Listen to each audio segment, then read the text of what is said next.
Hey everyone, in today's lesson we're going to talk about how to solve quadratic equations using the quadratic formula. So this is Unit 5, Lesson 6. So let's talk about what the formula looks like.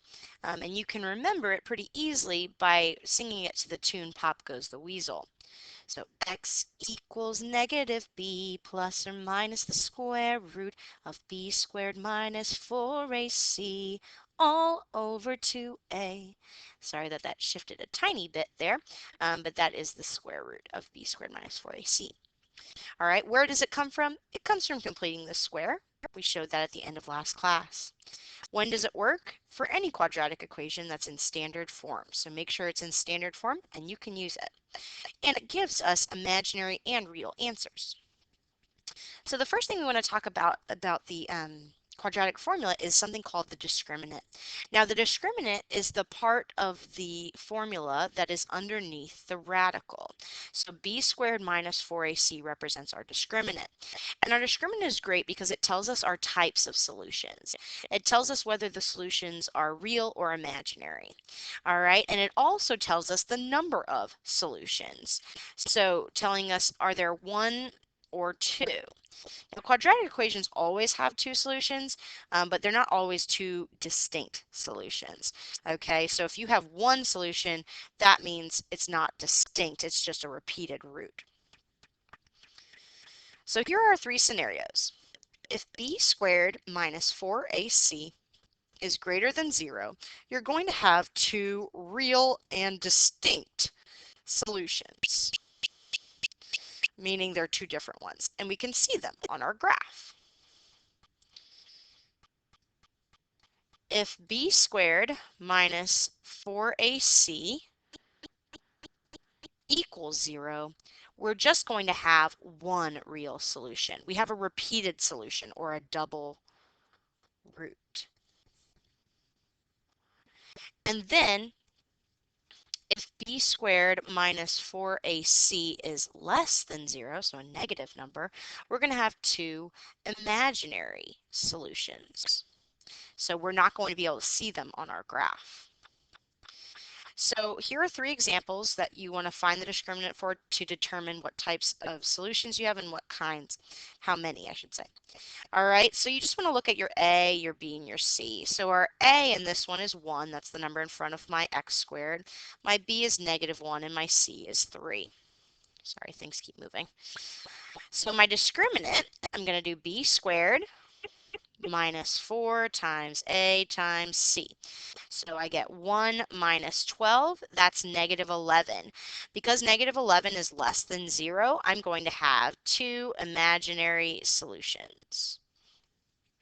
For the second problem, I'm going to get everything on the same side. So I'm going to subtract 3x, I'm going to add 2.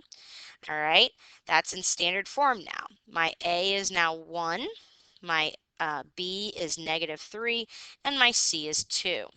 So my discriminant, b squared minus 4 times a times c. So 9 minus 8 is 1. That means I'm going to have two real solutions. And then the final example, your A is negative 1, your B is positive 2, and your C is negative 1. So your discriminant is going to be 2 squared minus 4 times negative 1 times negative 1. All right, so 2 squared is 4, and then 4 times negative 1 is positive 4. So 4 minus 4 is 0, so that means we have one real solution. So now let's take finding our discriminant and actually solve some quadratics. So our steps for solving quadratics. Make sure you are in standard form. That's critical. Then you're going to find your discriminant.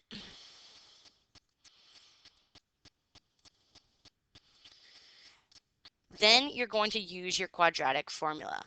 X equals negative b plus or minus the square root of b squared minus 4ac all over 2a. And then you're going to simplify, okay, if possible. So this problem is not in standard form, so we need to get it there. So to do so, I'm going to add 8x squared and add 5x to both sides. So my problem looks like this. 0 equals 7x squared plus 5x minus 1. My a is 7, my b is 5, and my c is negative 1. So my discriminant, 5 squared minus 4 times 7 times negative 1, is going to be 25 plus 28. Negative times negative is a positive, giving me 53. So now I know I'm going to have two real solutions. So let's use our formula. So x equals negative b, so that's going to be negative 5, plus or minus the square root of 53 all over 2 times a, being 14. All right, now 53, we can't break that down any further, so that's as far as we can go. We could also see, though, our answer split into two fractions, like negative 5/14 plus or minus the square root of 53/14. So just something to keep in mind. You could see it in either form. Here's our next example. It's already in standard form. Our A is 3, our B is negative 3, and our C is 5. So our discriminant, okay, b squared is 9 minus 4 times 3 times 5. So that's going to be minus 60. 9 minus 60 is negative 51. So since my discriminant is negative, I know my solutions are going to be two imaginary solutions. So I've got x equals negative negative 3 becomes positive 3, plus or minus the square root of negative 51 all over 2 times 3, which is 6. Now, whenever you square root a negative, you should remember to take out an I. And 51 only breaks down to, sorry about that, 51 only breaks down to 3 times 17. So we can't break that down any further. So you could see your answer like this, or broken up into two fractions, becoming 1/2 plus or minus I root 51 over 6.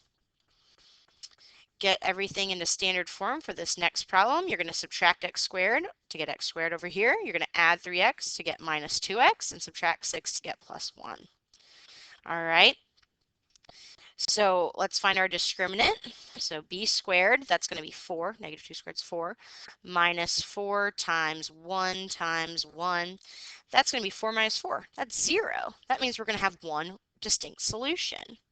All right, so let's finish it off. X equals negative negative 2 becomes positive 2, plus or minus the square root of 0 all over 2 times 1, which is 2. Now the square root of 0 is 0, and whenever you add or subtract 0, you still get the same number. So that's why we only get, one answer, and that answer happens to be 1. For the next one, your discriminant, so b squared minus 4 times a times c. So that's 4 minus 12, that's negative 8, which tells me I have two imaginary solutions. All right, so x equals negative negative 2 becomes positive 2. Sorry that everything wants to move all over the place. 2 plus or minus the square root of negative 8 all over 2 times 1, which is 2. We know with negative 8 we're going to take out an I, but then we'd have the square root of 8. Well, we can break down the square root of 8 and also take out a 2. So we'll have 2 plus or minus 2I square root of 2 over 2. And notice that all three of the pieces have a 2. So we can divide each of them by 2 to get 1 plus or minus 1I, or just I, square root of 2 over 1, but I don't need to write the over 1. All right, here's my next example. So discriminant b squared is 100, 10 squared is 100, minus 4 times 1 times 25. Well, that's going to be minus 100. Gets me 0, one real solution. So x equals negative 10 plus or minus the square root of 0 all over 2 times 1, which is 2. We know that this part's just going to go away. Negative 10 divided by 2 is negative 5. Last example, get it into standard form by subtracting 5x and adding 6 to both sides. Okay, let's get our discriminant. So b squared, that's going to be 25 minus 4 times 4 times 6. So that'll end up being 25 minus 96, which gets you negative 71. So two imaginary solutions. So x equals negative negative 5, that's positive 5, plus or minus the square root of negative 71, all over 2 times 4, that's 8. The only thing we can take out of the square root of negative 71 is an I. So final answer, 5 plus or minus I square root of 71 over 8. And that's solving using the quadratic formula.